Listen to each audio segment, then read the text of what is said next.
The new £1 million complex at Smithfield Market. It was to have opened in 10 days' time. This morning, a security man was held at gunpoint as the IRA planted bombs. 2 exploded, causing considerable damage. A policeman clearing the area and a woman shopper were slightly injured. Eric Lauro has traded in the market for over 25 years. He'd invested heavily in the new centre.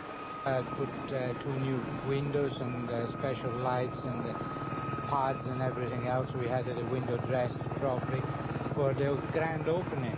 Well, it doesn't look like we're going to have one. Another device exploded at the rear of a shop on the Dublin Road. A musician sleeping in a flat upstairs when it went off had a lucky escape. Elsewhere, there were more than 20 alerts, all of which proved to be hoaxes. Outside a police base in West Belfast, a British Army bomb team's robot examined this suspect van, yet another hoax.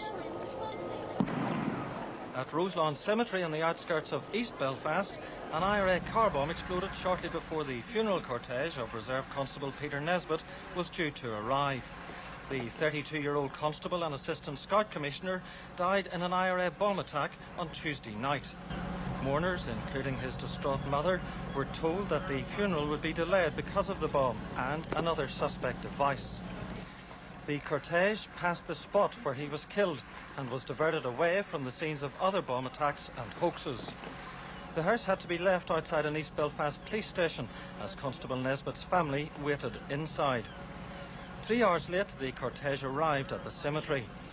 This attack was described by the Deputy Chief Constable Michael McAtamney as the final outrage.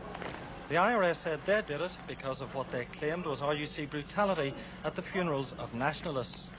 Deputy Northern Secretary Nicholas Scott had this to say.